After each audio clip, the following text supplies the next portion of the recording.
Wajah Lia mendadak berubah, matanya jadi hitam. Dia masih di sini, katanya. Halo guys, jumpa lagi dengan Markudil. Hari ini kita lanjut bacakan cerita ya. Ceritanya dari aplikasi KBM. Nanti linknya saya taruh di bawah. Mungkin ada yang mau kirim-kirim cerita bisa langsung email ya. Oke, kita mulai ceritanya. Ini tentang judulnya Tikungan Maut. Jadi bercerita tentang sebuah tikungan yang banyak menyebabkan kecelakaan sehingga memunculkan jiwa yang penasaran di sana. Oke, kita mulai. Teteran, jangan ngebut di tikungan ini, kata Lia menggema di tengah derasnya hujan malam itu. Lampu mobil menembus kabut tipis yang bergelayut di jalan pegunungan. Jarum speedometer menembus angka 100 km per jam. Wah, jadi dia lagi ngebut ya. Si cowoknya lagi ngebut yang nyetir. Tenang aja Lia, aku udah hafal jalan ini. Kita cuma telat sebentar kok. Gak usah panik, ujar Rendra. Wah, namanya sama ya kayak cerita kemarin ya, Rendra. Satu tangannya menggenggam setir, sementara tangan satunya menggenggam jemari Lia. Tapi jalannya licin, Ren. Aku nggak enak. Perasaanku nggak enak. Dia menatap kaca depan, melihat jalanan gelap dan sepi. Nggak ada kendaraan lain, hanya suara gemuruh petir yang menyambar di kejauhan. Jadi si Lia ini udah panik sebenarnya, nggak mau ngebut. Tapi si Rendra nggak peduli. Dia ketawa. Ah, kamu tuh terlalu parno, Lia. Nih, aku udah biasa. Atau brak! Sebuah cahaya putih menyilaukan datang dari arah berlawanan. Truk besar melintas cepat di tikungan itu. Rendra kaget, membanting setir ke kanan. Ban mobilnya tergelincir.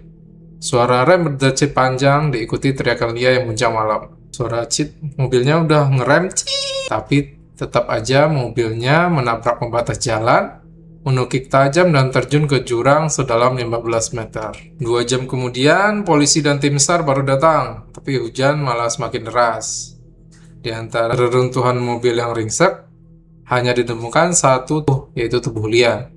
Tapi nggak ada tubuh si Rendra. Korban perempuan meninggal di tempat, sementara yang pria belum ditemukan, ujar petugas dengan wajah tegang.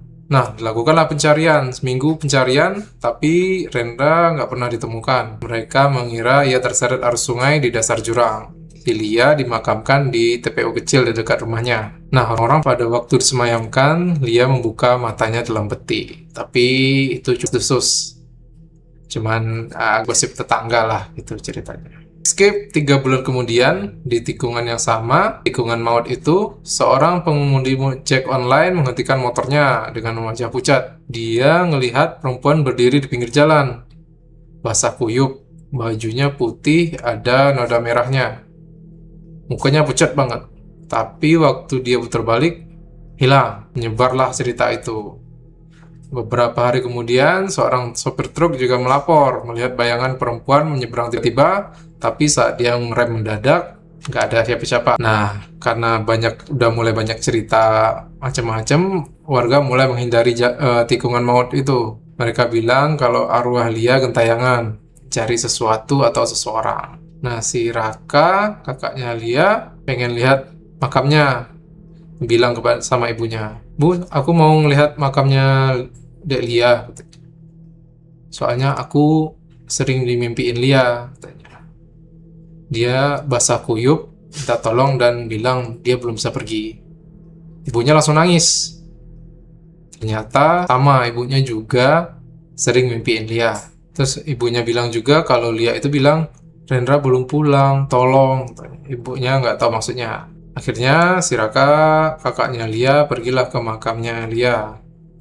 Batu nisannya dingin, lembab oleh embun pagi. Tapi yang membuat bergejik adalah bekas tapak kaki basah di atas tanah makam itu.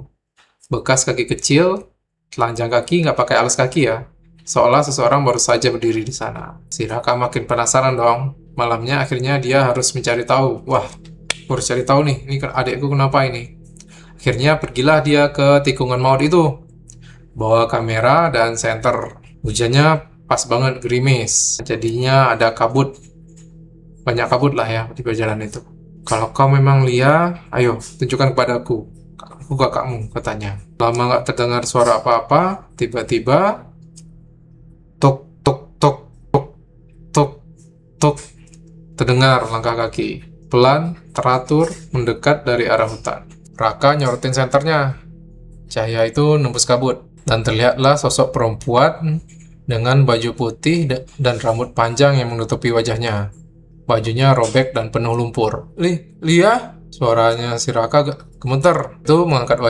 Sosok itu mengangkat wajahnya perlahan. Wajah pucatnya itu tersenyum, dan ada merah menetes di pelipisnya ini. Kak Raka, kamu datang juga akhirnya. Kaget dong Raka. Ternyata dia benar-benar melihat Lia. Padahal kan sebenarnya Lia udah meninggal ya. Kamu masih hidup Lia? Katanya Raka. Aku nggak tahu kak. Aku di sini. Aku nungguin Rendra. Dia janji mau jagain aku. Katanya Lia. Suaranya Lia itu serak, nyaris seperti bisikan dari perut bumi. Tapi Rendra hilang Lia. Aku nggak tahu dia di mana, kata Raka. Aku tahu. Wajah Lia mendadak berubah, matanya jadi hitam. Dia masih di sini, katanya. Seketika udara dingin muncul, angin menderu seperti angin topan. Dari balik kabut muncul bayangan lain, seorang pria muda, wajahnya penuh luka, bajunya robek dan matanya kosong. Hah, Rendra? Raka terperanjat dong. Sosok itu natap Lia. Kamu janji nggak ninggalin aku, Lia? Tapi kamu kok malah pergi duluan? Lia tersenyum. Enggak, sekarang aku udah di sini. Keduanya saling mendekat. Tubuh mereka makin kena kabut. Raka cuman bisa terdiam. Kamera di tangannya tiba-tiba mati. Terus dia melangkah mundur. Kedua makhluk itu menatapnya bersamaan. Ayo ikut kami, katanya. Raka teriak. Tapi nggak ada yang dengar. Keesokan harinya, warga menemukan mobil yang terparkir di pinggir jalan di tikungan maut itu. Di dalamnya ada kamera yang rusak dan jaket yang basah. Tapi Raka nggak pernah ditemukan. Polisi mencari Raka, namun dan dari kejauhan warga bersumpah mendengar suara dua orang tertawa di tengah kabut, seperti sepasang kekasih yang sedang bercandaria. Waktu terus berlalu, tikungan itu menjadi legenda. Setiap malam Jumat, sering terdengar suara ban mobil tergelincir, padahal nggak ada kendaraan yang lewat. Kadang terdengar teriakan perempuan dan suara pria yang memanggil, Lia! Sopir yang melintas larut malam sering melihat dua bayangan berdiri di pinggir jalan. Seorang pria yang memegang tangan wanita dengan rambut basah, tapi lenyap. Ketika diperhatikan, keduanya lenyap. Nah, beberapa bulan kemudian, seorang jurnalis horor bernama Mira datang untuk menulis kisah itu. Mira ini nggak percaya hantu. Baginya semua itu cuma cerita warga yang dilebih-lebihkan. Apaan itu? Aku nggak percaya, katanya si Mira. Aku mau buktikan. Aku mau bawa kamera dan mencari dan membuktikan bahwa mereka itu nggak ada. Datanglah si Mira bersama Dimas temannya pada jam 11 malam. Angin berhembus kencang, sepi sekali di sana. Dengerin. Nggak ada apa-apa di sini, kata Dimas. Tapi dia gelisah melihat ke sekelilingnya. Nah, justru itu masalahnya, kata Mira. Tempat ini terlalu tenang. Terus nyalainlah kamera sama mereka. Di menit pertama hanya terdengar suara serangga. Menit-menit kedua terdengarlah sesuatu seperti suara langkah kaki di atas kerikil. Dim, kamu dengar itu nggak? Tanya Mira. Angin kali, jawab Dimas. Tapi dia udah tegang ya, udah panik Dimasnya. Tiba-tiba lampu mobilnya berkedip terus mati. Kabut turun dengan cepat, menelan seluruh pandangan. Di tengah pekat itu muncul dua siluet manusia. Siapa di sana? Tanya Mira. Gak ada jawaban, hanya suara perempuan lirih. Kamu janji gak akan ninggalin aku. Suara itu terdengar tepat di belakang Mira. Mira menoleh dan menjerit. Wajah Lia muncul sejengkal dari wajahnya. Basah, dingin, dan matanya hitam. Ada merah menetes dari bibirnya. Di sampingnya berdiri Rendra menatap dengan tatapan kosong. Terus berkata, temani kami di sini. Lampu kamera pecah dan suara petir menggelegar. Keesokan harinya warga menemukan mobil wartawan itu di tepi jalan. Mesinnya masih menyala, tapi nggak ada siapa-siapa. Hanya kamera yang tersisa cuman merekam adegan terakhir, gambar terakhir yaitu kabut, lalu ada dua sosok dalam kabut yang saling berpelukan. Polisi akhirnya menutup tikungan itu, tapi penduduk tahu setiap kali hujan turun, kabut di tikungan itu akan menebal, dan suara Lia kembali terdengar memanggil nama kekasihnya. Kadang terdengar empat suara tawa. Jadi ada 4 suara orang tertawa. Jadi pas lah ya, si Lia, si Rendra, si Raka, sama si Mira. Berlima dong harusnya ya? Sama Dimas ya?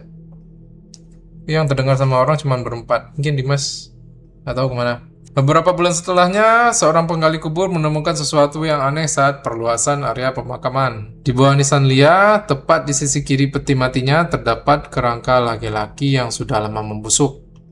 Nah, di dalam genggaman tulang tangannya terdapat liontin perak dengan foto Lia di dalamnya. Orang-orang kaget. Nggak ada yang tahu bagaimana jasad Rendra bisa terkubur di sana. Tapi sejak hari itu, arwah di tikungan maut nggak pernah muncul lagi. Warga menyebutnya pernikahan abadi, jiwa yang akhirnya bersatu di bawah tanah. Setelah kematian memisahkan mereka di jurang yang sama. Namun sesekali jika malam hujan deras, masih terdengar suara dari kejauhan. Suara mesin mobil diikuti bisikan lembut. Pelan-pelan ya Ren, jangan ngebut di tikungan ini. Lalu sunyi. Sekian. Oke, gitulah ceritanya. Jadi si Lia dan Rendra bersatu kembali. Tapi yang kasihan ya itu kakaknya Raka, Mira, sama Dimas. Itu gara-gara pasangan nggak jelas ini jadi malah ikut ke bawah. Oke, segitu dulu cerita misteri malam ini. Kalau ada cerita yang mau dibacakan silahkan kirim ke email di bawah ya. Oke, thank you. Terima kasih udah nonton Markudil. Jangan lupa subscribe. Sampai jumpa di konten berikutnya. Bye-bye.